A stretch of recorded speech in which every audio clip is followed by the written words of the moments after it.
Welcome back.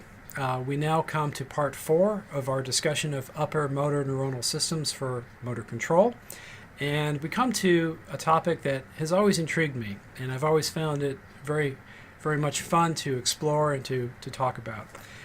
It's a discussion of what might be considered to be an emotional motor system. So my learning objective for you is to simply discuss the evidence that there actually exists an emotional motor system within our body's systems for governing movement. Well, I'm going to suggest again to you that one principal theme for motor control is that there are parallel pathways by which upper motor neurons can govern the activities of lower motor neurons. Now, we've spent a good bit of our time so far talking about what is depicted here on the left-hand side of this figure. That is a set of pathways that come from upper motor neurons in the motor cortex and in the brainstem that are concerned with the expression of skilled behavior, and this would involve the lateral pathways that come from the motor cortex to the lateral part of the ventral horn, being concerned with the fine control of the distal extremities. And then, in order to facilitate the expression of skill, there are pathways that come from the brainstem primarily that are concerned with adjusting posture and setting the stage for the expression of that skill. And this involves making adjustments to the gain of our segmental reflexes. And so these brainstem systems send projections to lower motor neurons. There's in particular a role for the reticular formation of the brainstem in adjusting the gain of these pools of lower motor neurons.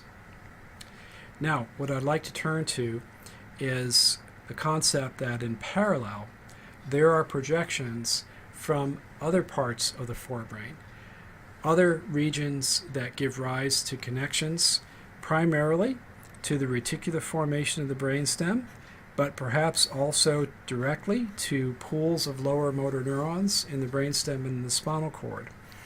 And these regions of the forebrain that I have in mind are not in the posterior frontal lobe. So we don't conventionally consider them to be part of what is sometimes called the pyramidal motor system. That is, the parts of the motor cortex that give rise to the cortical spinal pathway that can be found in the medullary pyramid. For this reason, we call these extrapyramidal projections. And these extrapyramidal projections are coming from limbic centers in the ventral and medial parts of the forebrain, including some structures in the medial part of the temporal lobe, such as the amygdala, and parts of the ventral part of the forebrain, such as the hypothalamus and the diencephalon. So these so-called limbic centers then give rise to projections that run in parallel to those that are emanating from the posterior part of the frontal lobe and the upper motor neurons of the brainstem.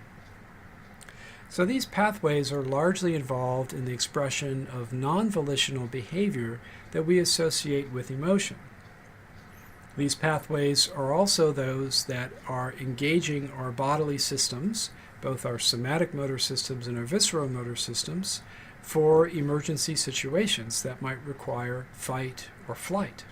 In order to try to be somewhat consistent with our lateral and medial scheme that we talked about for the control of volitional movement, we can likewise recognize a lateral and a medial scheme for the organization of these parallel descending projections in this emotional motor system.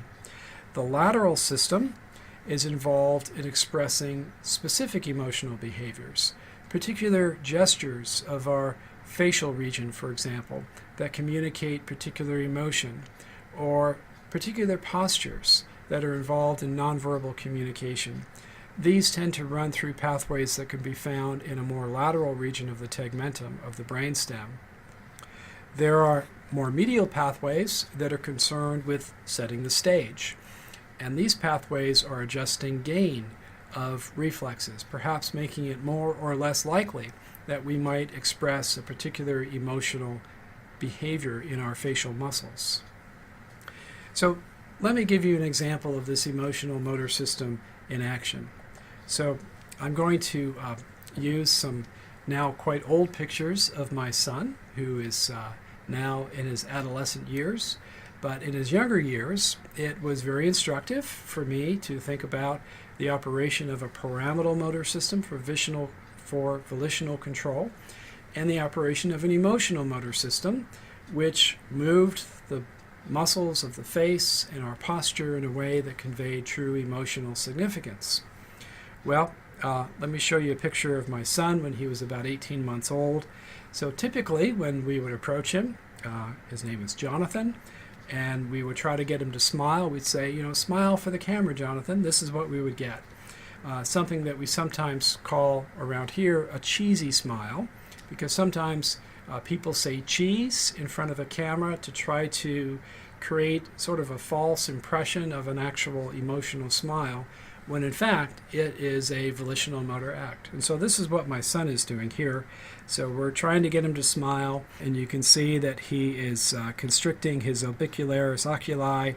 He's trying to show his teeth here, and so in his 18-month-old mind, he is doing what we want him to do. He's expressing an emotion. But as parents, we know, well, this isn't really what we wanted to photograph. We wanted to really capture him expressing a true emotion. Well, if you knew my son, you'd know that he was a rather stoic young man and seldom truly expressed his emotion. This was a different setting where we put him up in a studio to get his picture taken, and the photographer is waving a stuffed animal in front of him, trying to entertain him, get him to smile. And so what we see here is about as close to a happy expression as we ever saw in our 18-month-old son. And contrast that to this very forced facial expression. It's quite easy to tell the difference between which expression came from a force of will and which perhaps reflects a true experience of emotion. So why do you think we're so good at telling the difference between a genuine emotional smile and a forced smile?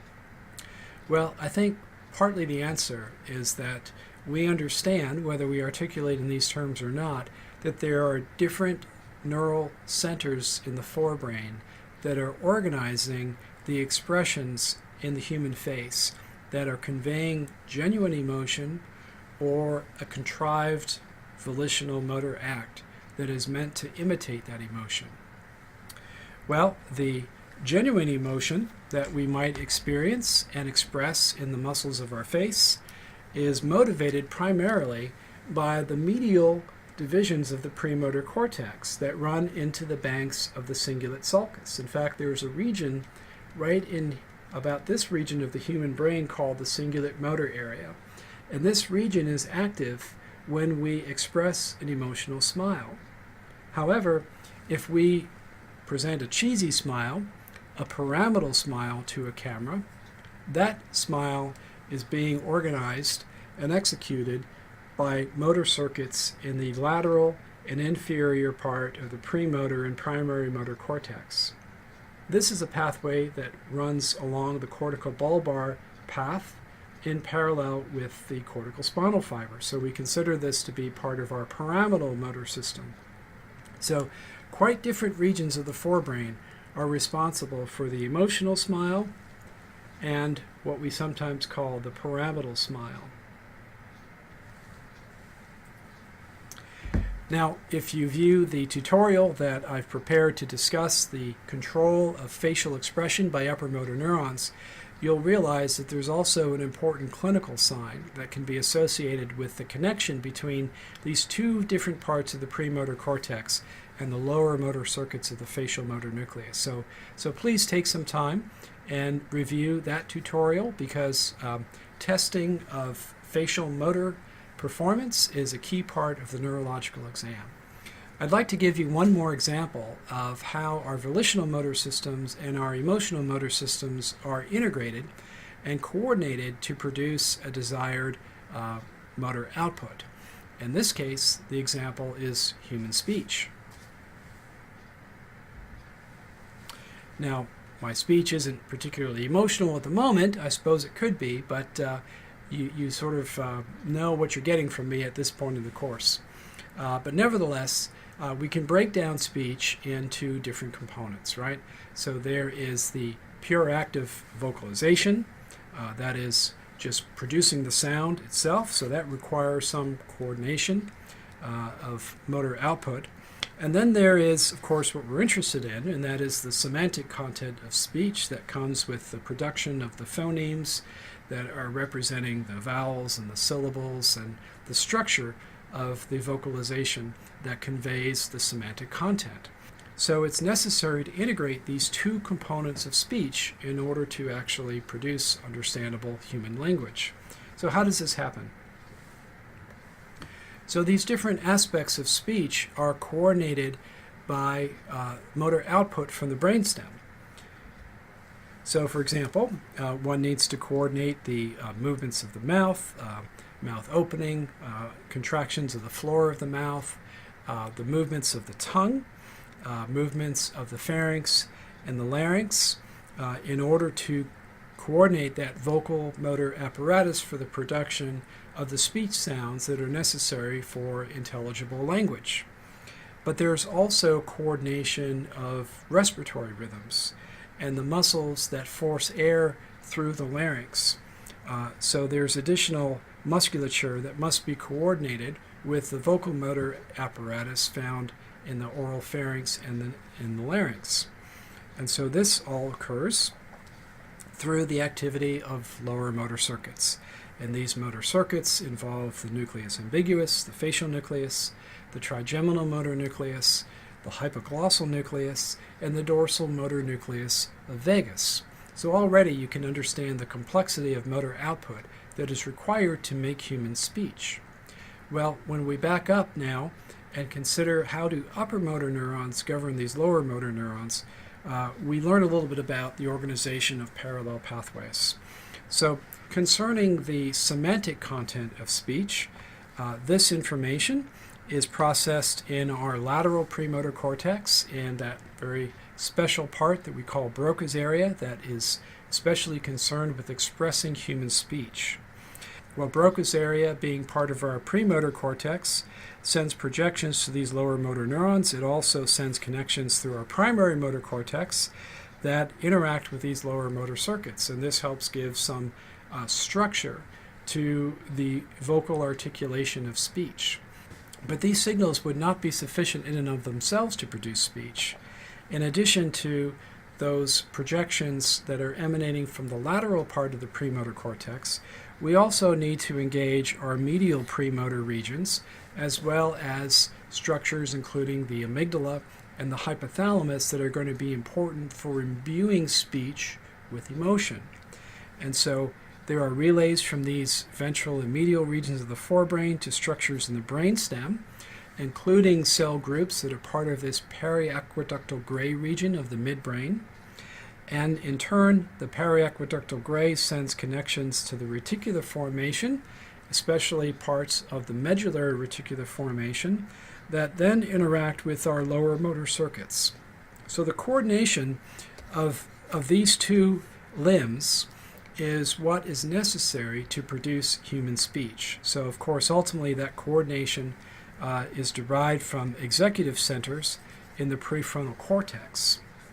Well, I think speech is perhaps a surprising example of convergence of parallel motor commands from very different parts of the brain that are responsible for creating the complete expression of human speech that has semantic content. We can think of that as a skilled articulation of our vocal motor apparatus, but also has the necessary gain, that has the necessary tone, and has structure that we interpret as emotion.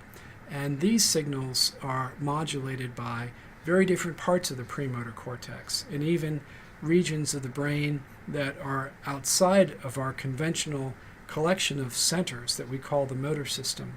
I'm thinking now of the hypothalamus and the amygdala that contribute to the expression of emotion in human speech. Okay, we've finally come to the final part of this rather lengthy tutorial on upper motor neurons, and what I'd like to talk about next in our final segment is the clinical picture that we would discover in an individual who has suffered injury or disease that affected upper motor neurons.